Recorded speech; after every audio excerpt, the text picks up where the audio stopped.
Today on the Ask BP podcast, we're talking about should you allow a large upfront payment from your tenant, or is that a red flag? Stay tuned. You're listening to another BiggerPockets Ask BP podcast, where you'll hear short, direct answers to your biggest real estate questions. Submit your question today on Facebook, Twitter, or the BiggerPockets forums by using hashtag AskBP. And don't forget to pick up your copy of the Ultimate Beginner's Guide to Real Estate Investing and other great content when you sign up for your free account at BiggerPockets.com. With that, let's get to the show.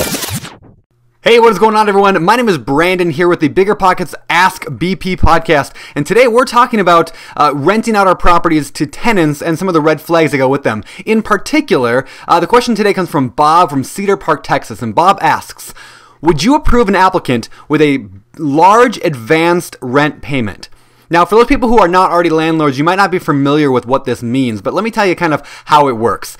We get this situation a lot. So a tenant will call us and they will want to look at a unit. Maybe they want to, see a property, or, they want to rent one of our places, and we will say, sure, no problem. And now usually on the phone, we'll read our list of qualifying standards up front and say, we require you to have 3 times the monthly rent and income. We require you to have, no criminal background, no evictions on your record, good references from previous landlords, all that normal stuff has to go with tenant screening. Now, in that, usually that conversation, it's okay. Every once in a while, somebody will go, but what if I can come up with a large upfront, like pay 6 months of rent in advance? That is a huge red flag. So, Bob, that is a huge red flag. Now, it's not that I wouldn't rent to somebody like that. There are reasons for why they might do that. But let me tell you what the usual case of that is. Here's usually why that happens. The tenant inherited or received a large chunk of money at one time, and normally they're probably pretty bad handling their money. And so in their mind, they're thinking, well, I got this big chunk of money. I'll just pay rent in advance. I don't have to think about it for 6 months. And then you're like, the tenant doesn't think about, well, what about after that 6 months? Here's the most common reason that this happens. Tax returns or the tax refunds, right? So come middle of the spring, we hear this a lot of times from tenants that say, well, I can just pay 6 months of rent in advance. And the reason why is because they just got a $3,000 check from the government from their tax refund. And so now they're thinking, well, I don't, normally I'm having trouble getting into a place and I know I can't get approved normally. So what if I sweeten the deal with this large upfront rent, maybe 6 months in advance? Here's why that doesn't work. Because most of the time, in 6 months, you're just going to have another vacancy. Either they're not going to be able to afford the rent and they're going to have to move out, which is not normally the case. Usually you're going to have to fight them for the rent, and then they're going to have to be struggling for months. Maybe you'll have to do an eviction. I mean, these are real life things that happens to us a lot.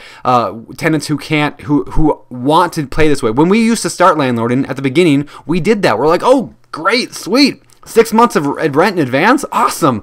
The tenant doesn't even have to pay anything for 6 months. They can just relax. I don't have to worry about it. And so as a landlord, we're tempted to accept that. And I did early on.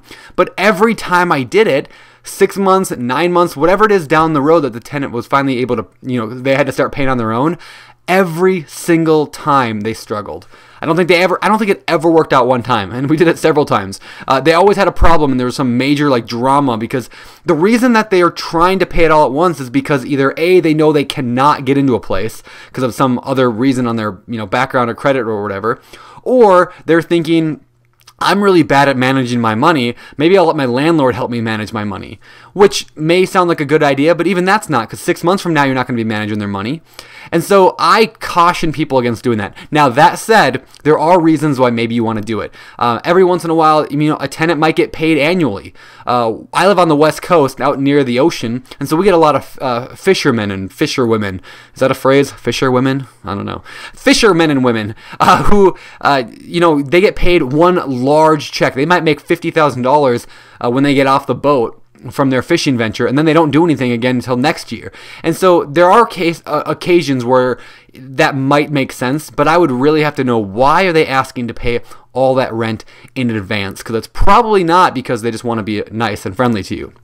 So if you are inclined, if somebody has a lot of money and they want to pay a lot up front, still do your proper screening. Figure out why it is they want to pay all that money up front. If they qualify completely and they just want to get that money out of their own hands into somebody else's hands, it is not necessarily a bad idea necessarily. Just make sure they qualify just like any other tenant. Don't bend the rules because they can do that. Now, if you are dealing with somebody who's maybe just slightly below par on what you would normally accept, and I'm talking slightly, like you want a 650 credit score and they got a 630, and other than that they look perfect. You may decide that you want to rent to them anyway. I would not, though, necessarily just say, okay, yeah, just pay 3 months in advance or 6 months in advance. Instead, I would say, okay, give me a double or a triple security deposit. Now, those are not legal in every state. Some states require you to have only a certain max that you can charge for a security deposit. But if you can do that, charge a double or a triple security deposit. And then in month 2, they have to still pay rent. You don't give them a break of not paying rent. Instead, you just charge the extra security deposit. So that's kind of how we do it in our landlord business. Seems to have worked out well for us. Maybe you'll find your own way to do it. And I'd love if you would comment here. If you're listening to this, then go to the show notes. And if you're not listening to this, if you're watching this on YouTube, then leave a comment here on YouTube. Or if you're watching it on BiggerPockets, leave a comment here on BiggerPockets. Let me know what do you do, or what do you wonder about this? If you've never done it yet, what are your questions? Let me know. Before we get out of here, I do want to do today's success quote of the day. And today's quote comes from George Bernard Shaw, who said, "Life isn't about finding yourself. Life is about creating yourself." Deep. I love that. So let's get out of here.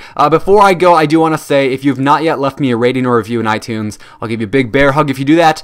Also, jump into BiggerPockets. Come hang out with us on the forums. It's a free social network, so if you're not involved, come get involved. And let's get out of here. Remember, in pursuit of your dreams and your goals and your aspirations, do not just learn, but take action. For the Ask BP podcast, this is Brandon, signing off.